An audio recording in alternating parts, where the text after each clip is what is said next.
ప్రస్తుతం మనం ఆయత్ నగర్ పిఎస్సిఎస్ సొసైటీ పరిధిలో ఉన్నాం. సొసైటీ సిఇఓ గారు మల్లికార్జున్ మనతో పాటు ఉన్నారు. నమస్కారం సార్. మీ సొసైటీ పరిధిలో కొనుగోలు కేంద్రాలు ఎన్ని ఓపెన్ చేశారు? నమస్కారం అండి. ముందుగా హయత్నగర్ ప్రాథమిక వ్యవసాయ సహకార సంఘం హయత్నగర్ సంఘం ఆధ్వర్యంలో ఈ రబీ సీజన్లో 2024-25 సంవత్సరంలో మొత్తం 2 వరిధాన్య కేంద్రాలు మేము నిర్వహించడం జరిగింది. ఈ యొక్క 2 వరిధాన్య కేంద్రాల పేర్లు ఒకటి బాచారం కాగా మరొకటి బండరాయరాల కేంద్రంగా 2 కేంద్రాలు నిర్వహించాము. ఈ 2 గ్రామాలు 2 కేంద్రాల నుంచి రైతులు పెద్ద ఎత్తున వచ్చారు. 310 పైచిలకు రైతులు వచ్చి తమ యొక్క ధాన్యం మన కేంద్రం నుంచి విక్రయించడం జరిగింది. వారి యొక్క ఖాతాల్లోకి నేరుగా డబ్బులు వేయడం కూడా జరిగింది. సుమారు 70,000 బస్తాలు వరకు ధాన్యం సేకరించడం జరిగింది. ఈ యొక్క అమౌంట్ కూడా 6,40,00,000 రూపాయలు రైతుల ఖాతాలోకి నేరుగా జమ చేయడం కూడా జరిగింది. మరియు ఇందులో 30 మంది రైతులు సన్న వడ్లు కూడా వేశారు. వారికి కూడా మేము డబ్బులు వేయడం జరిగింది సార్.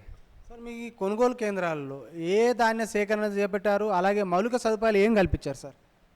ముఖ్యంగా ప్రభుత్వం ఇచ్చిన సూచనల ప్రకారం దొడ్డు రకం మరియు సన్న రకం 2 సేకరించమని చెప్పి ప్రభుత్వ ఆదేశాలు సివిల్ సప్లైస్ ద్వారా మాకు నిర్దిష్ట ఆదేశాలు మాకు జారీ చేయడం జరిగింది.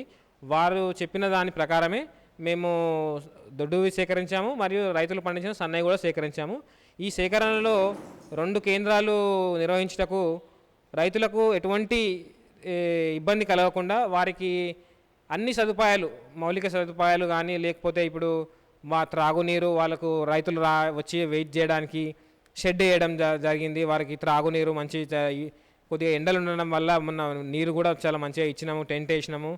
మరియు మళ్ళీ రైతులకు ఎటువంటి ఇబ్బంది కాకుండా ముందుగానే బస్తాలు కూడా తెప్పించి రైతులకు ముందుగానే వర్షాలు పడే భయంతో ముందుగానే అన్నీ చేసి సివిల్ సప్లైస్ వారు మాకు చాలా చక్కగా ఇచ్చారు సార్. దానివల్ల మేము దీన్ని దిగ్విజయంగా పూర్తి చేయడం జరిగింది సార్.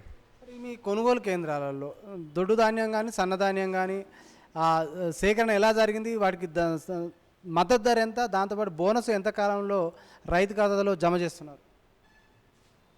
సివిల్ సప్లైస్ అంటే ప్రభుత్వం ప్రకటించిన మద్దతు ధర దొడ్డు రకానికి 2,320 రూపాయలు ప్రకటించారు. మరి అదేవిధంగా సన్న రకానికి కూడా 2,320 రూపాయలు, అదనంగా 500 రూపాయలు బోనస్ ప్రకటించడం జరిగింది. ముందుగా సన్న రకం దొడ్డు రకం అని మొత్తం బిల్స్ అయితే పడ్డాయి సార్. ఆ తర్వాత ఇప్పుడు సన్న రకానికి కొద్దిగా ఒక 1 వీక్ లేట్గా పడ్డాయి, అవి కూడా పడ్డాయి సార్. 500 రూపాయలు అదనంగా ఇచ్చారు సన్న రకానికి. సార్, కొనుగోలు కేంద్రాలలో ఏఎంసీ మార్కెట్ కమిటీ ఆధ్వర్యంలో టార్పాలిన్లు కానీ, తేమ యంత్రాలు కానీ, ఎలక్ట్రానిక్ పరికరాలు కానీ, ప్యాడీ క్లీనర్స్ కానీ మీ సకాలం అందాయా? ఎక్కడైనా ఏమైనా మొరాయింపు జరిగిందా? ఈ విషయంలో అయితే మేము మన మార్కెట్ కమిటీ వాళ్ళని చాలా ఎంతో హెల్ప్ చేశారు సార్. మాకు చెప్పాలంటే ప్యాడీ క్లీనర్స్ ముందుగానే ఇచ్చారు. మరియు తార్పత్రులు కొద్దిగా లేట్ అయినా కానీ వాళ్ళు మాకు 50కి పైగా తార్పాలన్స్ ఇచ్చారు. వాటి వల్ల మాకు రైతులు వర్షం పడ్డా కానీ చాలా మంచి మాయిశ్చర్ మిషన్స్ కూడా ఇచ్చారు సార్. మాయిశ్చర్ మిషన్స్ ఇచ్చారు. మరియు ఏఈఓ గారు అగ్రికల్చర్ ఆఫీస్ నుంచి వచ్చి సన్న వడ్లను వారు ప్రత్యేకమైన పరికరం తీసుకొచ్చి దాని సైజు, లెంత్, విడ్త్ చూసి దాన్ని సర్టిఫై చేసిన తర్వాతనే మనం సివిల్ సప్లైస్ ద్వారా మనం ఇతరం జరిగింది సార్ ఆ వడ్లు. సార్, మీ కొనుగోలు కేంద్రాలలో ఏవో ఆధ్వర్యంలో, కార్యదర్శి ఆధ్వర్యంలో కమిటీ వేశారా? కమిటీ నియమ నిబంధనల ప్రకారం టోకెన్ సిస్టమ్ విధానాన్ని ప్రవేశపెట్టారా? ఖచ్చితంగా సార్. టోకెన్ సిస్టమ్ అనేది ఇప్పుడు కాదు సార్, అది మన సెంటర్లో ఎప్పటి నుంచి స్టార్ట్ అయినా టోకెన్ అనేది ప్రప్రథమంగా రైతు ఎప్పుడైతే ధాన్యం తీసుకొచ్చి మన కేంద్రంలో పోస్తాడో అప్పుడు అతను దాన్ని ఏమంటారంటే ఇప్పుడు తేమ శాతం కానీ లేకపోతే దాంట్లో తాలు అవన్నీ కరెక్ట్ ఉన్నాయో చూసిన తర్వాత అగ్రికల్చర్ ఆఫీసర్ నుంచి ఏఈఓ గారు సర్టిఫై చేస్తారు సార్. ఫస్ట్ ఓకే ఇది ఎత్తొచ్చు, దీని మాయిశ్చర్ 17% వస్తుంది, ఓకే రైట్ అని చెప్పేసి అప్పుడు ఆయన సర్టిఫై చేస్తే మనం తీసుకోవడం జరుగుతుంది సార్. సార్, కొనుగోలు కేంద్రాల్లో సమస్యలు వచ్చినాయి అంటున్నారు రైతులు. మా దృష్టికి తీసుకొచ్చిన ప్రధానమైన సమస్య ఏంటంటే హమాలీల కొరత ఉందంటున్నాను, హమాలీల కొరత ఉంటున్నాను, లారీల కొరత ఉందంటున్నాను, లారీల కొరత ఉంటున్నాను. మిల్లర్స్ సకాలంలో ధాన్యం దిగుమతి చేసుకోకపోవడం వల్ల రైతులకు ఇబ్బంది జరిగింది అంటున్నారు. సకాలంలో ఈ కొనుగోలు ప్రక్రియ సాగకపోవడం వల్ల ధాన్యం మొత్తం కళ్ళాలను వెయిట్ చేయడం జరిగింది అంటున్నారు సార్. ఇది మీ కొనుగోలు కేంద్రాల్లో ఈ సమస్య ఉత్పన్నమైందా? ఇది చర్చించాల్సిన విషయమే. ఇది ఒకటి ప్రతిసారి ఏదో లోపము అవుతూ ఉంటుండే. కానీ ఈ సీజన్లో రబీలో 2024-25 సీజన్లో ఒక్క రైతుకు కూడా ఇటువంటి ఇబ్బంది కలగలేదు. ఎందుకంటే ముఖ్యంగా మన ధాన్యం కేంద్రంలో వచ్చిన తర్వాత ఒక్క రైతు కూడా మళ్ళీపోవడం కానీ లేకపోతే ఇంకేదైనా కానీ అట్లాంటి ఇబ్బందులు ఏమి కలగలేదు సార్. ముఖ్యంగా మూసీ బెల్ట్ అంటే చాలామంది రైతులు మిల్లర్స్ కొద్దిగా తక్కువ చూపు చూస్తారు సార్. వడ్లు ఇవి మూసీతో పండుతాయి ఈ వడ్లు బాగుండవు అని చెప్పేసి. కానీ మన రైతులు దానికి మంచిగా చూసి ప్యాడీ క్లీనర్స్తో క్లీన్ చేసుకొని మంచి వడ్లని వాళ్ళు మన సెంటర్కి తీసుకురావడం జరిగింది. అవే వడ్లు మనం పంపించడం జరిగింది. ఎటువంటి ఇబ్బంది ఏం పెట్టలేదు సార్ ఈసారి. సార్ ఈ మిల్లర్స్ ఏదో ఒక సాకు చెప్పి ఇబ్బందులకు గురి చేస్తుంటారు రైతులను. కాబట్టి మీరు ఈ సమస్యను మీ పాలక మండలిలో చర్చించి అధికారుల దృష్టికి ప్రభుత్వం దృష్టికి ఏమైనా తీసుకెళ్లారా? ఈ సమస్య అంటే సార్ ఇప్పుడు వడ్లు ఎట్లుంటాయంటే నీట్గా లేకపోతే తీసుకోకపోతే రైతులు గొడవ చేస్తారు. మేము ఏం చెప్తాం, రైతులకు పదే చెప్తాం, ప్యాడీ క్లీనర్స్ ఇస్తున్నాము, ప్రభుత్వం నుంచి మనకు ప్యాడీ క్లీనర్స్ వస్తున్నాయి. ఈ ప్యాడీ క్లీనర్స్ మీరు యూజ్ చేసుకొని వడ్లను మంచిగా 1-2 సార్లు కాకపోతే 3 సార్లు పట్టి ఆ తర్వాతనే తీసుకెళ్ళండి. లేదంటే మిల్లర్ అయితేనేంది ఇంకా ఎవరు తీసుకున్నా కానీ వడ్లు బాగాలేవని చెప్పి రిటర్న్ అయ్యే అవకాశం ఉంటుంది. లేదా కటింగ్ అంటారు, అది అంటారు. ఆ విషయం మేము కాకుండానే రైతులకు నేను ముందుగానే ఒక 1 మంత్ బిఫోరే మేము రైతులను బాగా లెర్న్ చేసినాం సార్. వాళ్ళకు చెప్పడం జరిగింది, రైతులకు మీరు ఈ విధంగా ఇట్లా ఈ మినిమం రిక్వైర్మెంట్స్ మీరు పెట్టుకోవాలి. ఈ తాళెంత శాతం ఉండాలి, పట్టడం జరగాలి. ఎందుకంటే బాచారం బండల మూసీ బెల్ట్ అంటేనే మిల్లర్స్ అందరూ చిన్న చూపు ఉంటుంది సార్ ఈ వడ్ల మీద. ఇది ఉండొద్దు అని చెప్పేసి మేము 1 మంత్ నుంచి వాళ్ళకి మేము ముందుగానే వాళ్ళకు ప్రిపేర్ చేయడం జరిగింది. సో వాళ్ళు మాకు పూర్తిగా సహకరించడం జరిగింది. అదేవిధంగా మేము దాన్ని సేకరించడం కూడా జరిగింది సార్. రైతులు గోనె సంచుల కొరత ఉందంటున్నారు. మరి ఈ సకాలంలో గోనె సంచుల టెండర్ ప్రక్రియ ముగియలేదా? ఈ గోనె సంచులది అయితే ఎప్పుడెప్పుడైతే కూడా పాతవి వస్తున్నాయి సార్, అవి కూడా టైంకి వస్తుండే. ఈసారి మాత్రం వచ్చిన ప్రతి బస్తా కొత్తది వచ్చింది సార్. మాకు రైతులు కూడా దాన్ని చాలా సంతోషంగా ఉండే. ఒక్క గింజ కూడా మనకు చిరిగిపోయిన బస్సులు ఉంటే చాలా ఇబ్బందులు అవుతుండే. ఈ కొత్త బస్సులు రావడం వల్ల రైతులు కూడా చాలా సంతోషంగా, అసలు మాకు కూడా చాలా పని ఈజీగా అయిపోయింది సార్. మాకు కౌంటింగ్లనే కానీ లేకపోతే ఇంకేదైనా కానీ ఎక్కడ మిస్ కాకుండా ఎన్ని బస్సులు వచ్చినాయి, మంచిగా బండల్సే వస్తున్నాయి సార్. పెద్ద బండలు వస్తుంది ఒక్కొక్క దాంట్లో మంచిగా కరెక్ట్ వస్తాయి. ఇప్పుడు మామూలు చిన్న దాంట్లో అంటే 50 అట్లా వస్తాయి. దీంట్లో మంచిగా ఒకటేసారి 5,000 దాకా 500 బస్సుల దాకా వచ్చేసాయి సార్ అవి. సో మాకు ఇబ్బంది ఏం కాలేదు సార్. కొత్త బస్సులే వచ్చినాయి కాబట్టి మాకు ఇబ్బంది ఏం లేకుండే సార్. కొనుగోలు కేంద్రాల్లో తేమ శాతంతో పాటు కొనుగోలు ప్రక్రియ సజావుగా సాగడానికి కొనసాగించడానికి మీరు ఎటువంటి విధానాన్ని, అంటే మ్యాచరింగ్ ఎంత శాతం ఉండాలి, తూకం ఎంత ఇస్తున్నారు, అమాలీలు ఛార్జీలు భిన్నంగా వసూలు చేశారట, వీటిపై మీ స్పందన ఏంటి సార్? ఈ తేమ శాతం వచ్చేసి 17% ఉంటే మేము యాక్సెప్ట్ చేసాం సార్. అంటే ఇప్పుడు అగ్రికల్చర్ ఏఈఓ గారు సర్టిఫై చేస్తారు. అతను మేము మా స్టాఫ్ అక్కడ ఉండే అందరం చూసి 17% అది రాళ్ళు పెళ్ళ అదొక 1% చూసి అది ఓకే ఉంటేనే చేస్తాం సార్. అదొకటి. ఇంకోటి అమాలీ అన్నారు సార్. అమాలీ కొరత ఉండే, కానీ మేము ముందుగానే అమాలీలు బిహారీ నుంచి మాకు బాచారం గ్రామంలో మాజీ ఎంపీటీసీ గారు మల్లిపెద్ది కృష్ణారెడ్డి గారు అని చెప్పేసి మాకు ఆయన అందుబాటులో ఉండి ఆయన అమాలీని ముందుగానే తెప్పించి, ఆయన అక్కడ ఒక గ్రామంలో ఆ రైతు కొద్దిగా పట్టించుకొని మా చైర్మన్ గారు చామ కృష్ణారెడ్డి గారు ఆయన కూడా చొరవతో తీసుకొని అమాలీ కొరత లేకుండా ముందు జాగ్రత్తలు తీసుకోవడం జరిగింది సార్. ధాన్యం రైతుల దగ్గర నుంచి కాంటాలు అయిన తర్వాత మీరు ట్రక్ షీట్ కొట్టిన తర్వాత ఆ మిల్లర్స్కు పంపిన తర్వాత మిల్లర్స్ అక్కడ తేమ శాతం, పొల్లు శాతం, మట్టి పొల్లు ఉందని బస్తాకు 3-4 కేజీలు కట్ చేసిరని రైతులు అడుగుతున్నారు సార్. మరి దీనిపై మీరు ఏమంటారు? అది వర్షాకాలం అయితే ఉంటుంది సార్. అది ఈ సీజన్లో అయితే తడవలేదు సార్. బేసిక్గా తడిస్తే రైస్ మిల్లర్స్ వాళ్ళు కంపల్సరీ కటింగ్ అనే పెడతారు సార్. కానీ ఈసారి మాత్రం అటువంటి కొరత జరగలేదు సార్. గతంలో కొద్దిగా ఒడ్లు తడిచినా కానీ రైతు కొంచెం ఇబ్బంది ఉన్నా కానీ నల్లగా ఉన్నా కానీ కటింగ్ అంటుండే సార్. ఈ సీజన్లో మాత్రం కటింగ్ కాకుండా దింపుకురు సార్ మంచిగా రైతులు మన మిల్లర్స్. కటింగ్ కాలేదు సార్. ఇప్పటివరకు అయితే కటింగ్ కాకుండా దింపుకురు సార్. ఇద్దరు రైతులు ముందుగానే వాళ్ళకి పట్టలేదంట సార్. వాళ్ళకి ఏదో ప్రాబ్లం ఉండి ఆ బండరాయల వాళ్ళ గ్రామం వాళ్ళవి కొద్దిగా కట్ అయినాయి సార్. 1 కేజీ కట్ అయింది, 2 లారీలు కట్ అయినాయి. కొనుగోలు కేంద్రాలు సకాలంలో ఓపెన్ చేయకపోవడం వల్ల దళారులు, మధ్య దళాలు రైతుల దగ్గరికి వెళ్ళి పచ్చి ధాన్యాన్ని తక్కువ రేటుకు కొనుక్కొని ఇతర మిల్లులకు కానీ లేకపోతే ఇతర జిల్లాలకు తరలించి ఆ ధాన్యాన్ని మరలా అదే కొనుగోలు కేంద్రాలలో మారు పేర్లతోటి అమ్మినని తెలుస్తుంది సార్. మరి దీనిపై మీ సొసైటీ, మీ పాలకవర్గం పర్యవేక్షణ ఏ విధంగా ఉంది? ఇక్కడ బండరాయల బాచారం గ్రామంలో ముందుగా తీసుకోవాలంటే రైతులు దళారులు అంటే ఇది చెప్పాలంటే లేరనే చెప్పాలి. ఎందుకంటే ఈ వడ్లకు అంత డిమాండ్ ఉండదు సార్ వీటికి. అయినప్పటికీ రైతులు వాళ్ళ చాలా కష్టపడి రైతులు ఎంతో ఓపికతోని 6 నెలలు ఏడాది కష్టపడి ఆ వడ్లను మంచిగా చేసి మన సెంటర్ నుంచి అమ్ముతారు కాబట్టి మనకు దళారులు అనేది చాలా తక్కువ సార్. అదే ఇంతకుముందు ఏమో తెలియదు సార్. మేము ఈ సొసైటీ ద్వారా 3 సంవత్సరాలు అవుతుంది సార్. 6 సీజన్లు తీసుకున్నాము. ఇప్పటివరకు అయితే అటువంటి చర్యలు అయితే జరగలేదు సార్. ఇంకోటి ఇక్కడ పత్తి లేదు సార్. ముఖ్యం ఓన్లీ ప్యాడీ వరి ధాన్యం మాత్రమే ఉంది సార్. ఇక పత్తి అయితే లేదు సార్. ఇక్కడ మన సెంటర్లో కానీ మన మండలంలో కూడా పత్తి అనే పంట లేదు సార్. ఈ కొనుగోలు కేంద్రాలకు డైరెక్టర్లు కానీ చైర్మన్ కానీ వైస్ చైర్మన్ కానీ మీ పాలక మండలి పర్యవేక్షణ ఎలా ఉంది? రైతులకు అందుబాటులో ఉన్నారా మీ పాలక మండలి? మా పాలక మండలి ముఖ్యంగా మన చైర్మన్ గారు చామ కృష్ణారెడ్డి గారు, ఆయన పర్యవేక్షణలే మొత్తం ఈ సెంటర్లన్నీ నడిచినాయి సార్.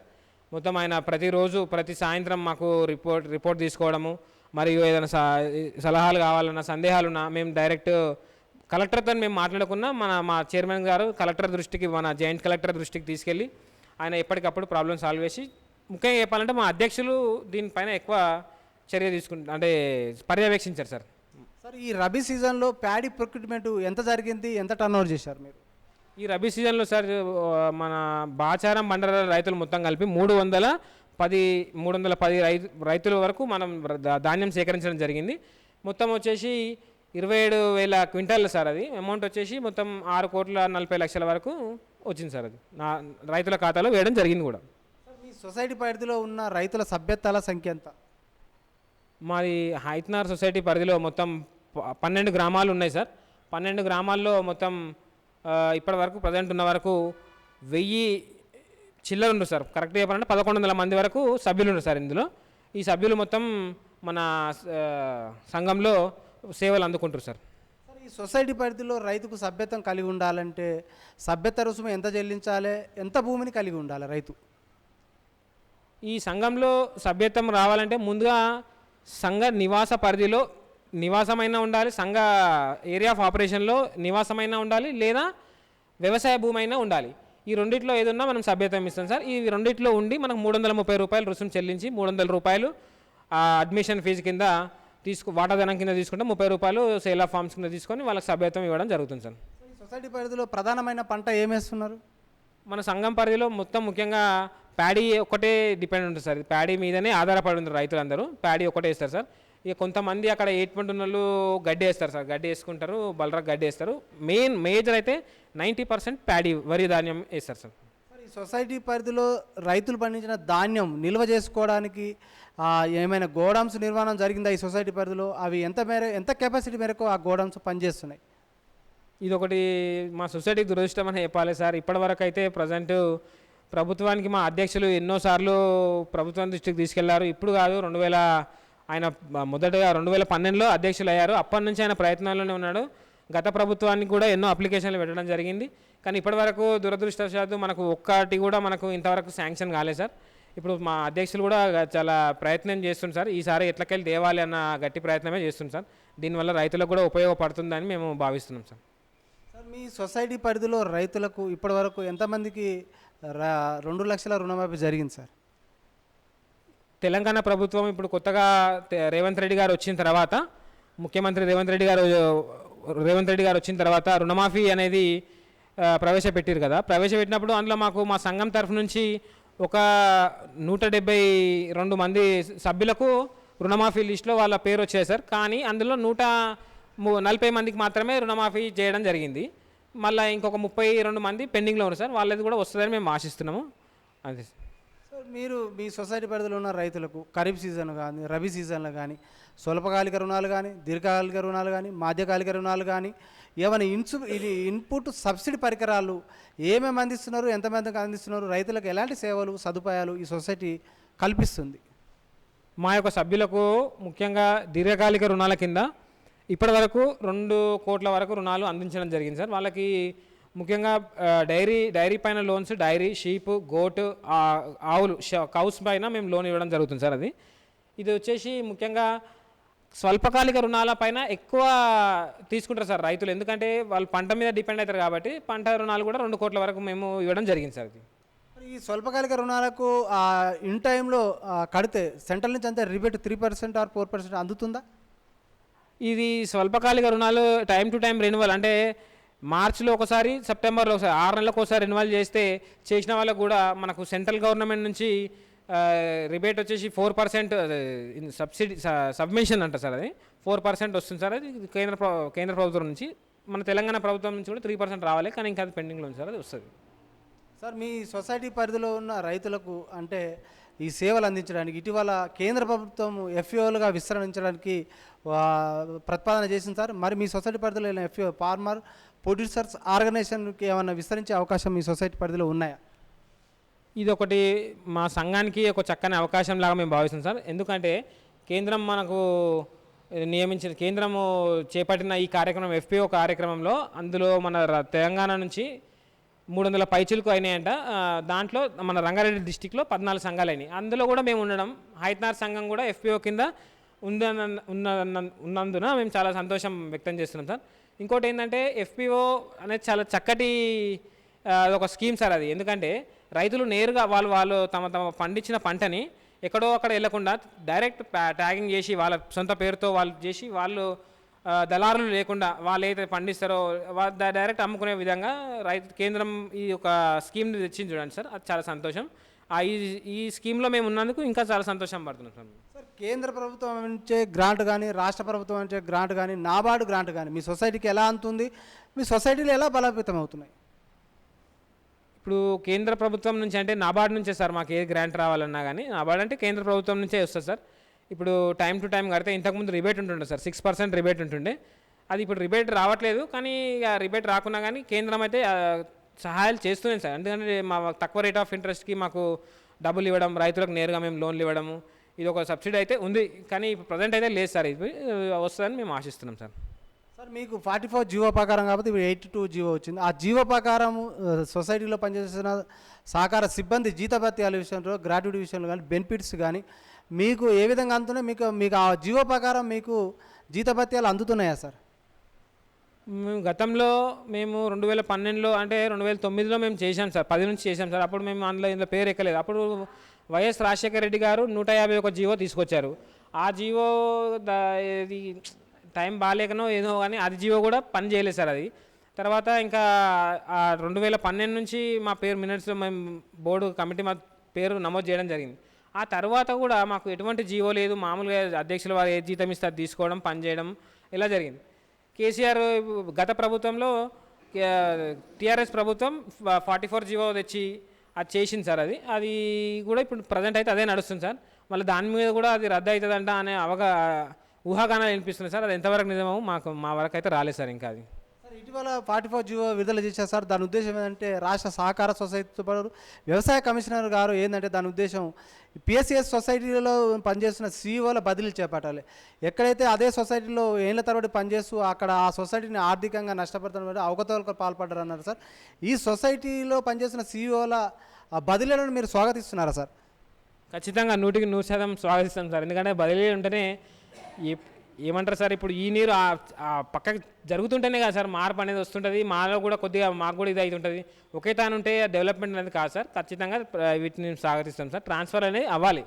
ప్రతి 3 సంవత్సరాలకు లేదా 4 సంవత్సరాలకైనా ట్రాన్స్ఫర్లు అవుతేనే మంచిగా ఉంటుందని మేము భావిస్తున్నాం సార్. సార్ మీ సొసైటీలో పనిచేస్తున్న సీఈఓలకు కానీ ఆ సిబ్బందిలకు కానీ ఇన్సూరెన్స్ సదుపాయం కానీ వీళ్ళకు కల్పించే కంట్రిబ్యూటర్స్ కానీ ఇంకేమైనా సదుపాయాలు ఇంకా రాష్ట్ర ప్రభుత్వాల నుంచి కేంద్ర ప్రభుత్వం నుంచి మీకు అందాలా? అంతే మీకు ఎటువంటి సహాయ సహకారాలు కావాలి ఈ సొసైటీలకు?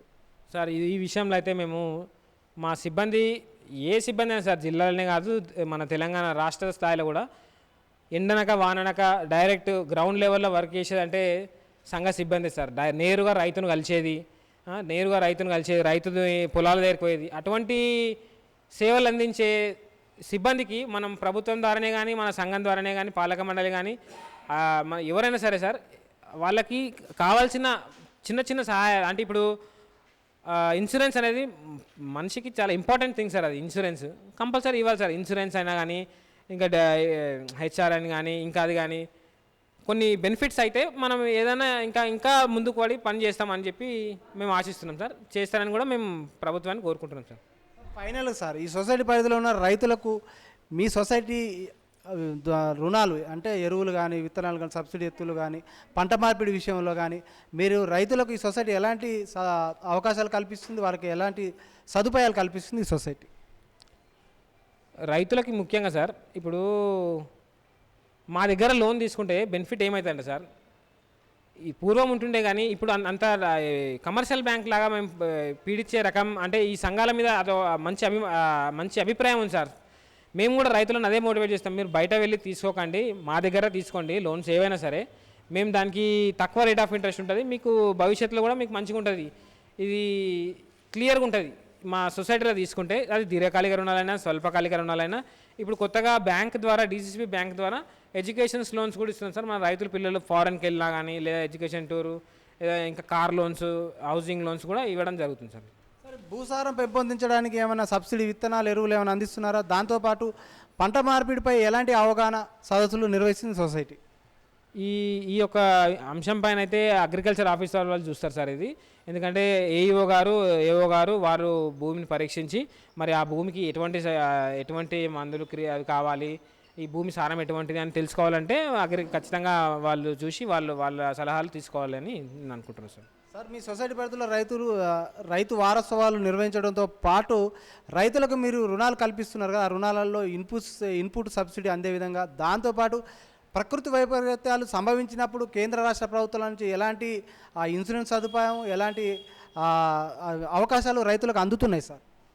గతంలో మాకు మా సంఘానికి ఇన్పుట్ సబ్సిడీ కింద మరియు ఈ ఇన్సూరెన్స్ అకాల వర్షాలకు నష్టపోయిన రైతులకు కూడా అందించడం జరిగింది సార్. 2014 తర్వాత కూడా మనకు గత ప్రభుత్వంలో వచ్చింది, మరియు వైఎస్ రాజశేఖర రెడ్డి పీరియడ్లో 2009కి ముందు కూడా మాకు ఇన్సూరెన్స్ రైతులకు నేరుగా వారి ఖాతాల్లో జమ చేయడం జరిగింది సార్. ఇప్పుడు ప్రస్తుతానికైతే దేవుడి దయ వల్ల అటువంటిది ఏం జరగలేదు కాబట్టి మేము అది రాలేదు సార్ ఇంకా మాకు. Okay sir, thank you sir. చూస్తూనే ఉండండి మీ తెలుగు టీవీ.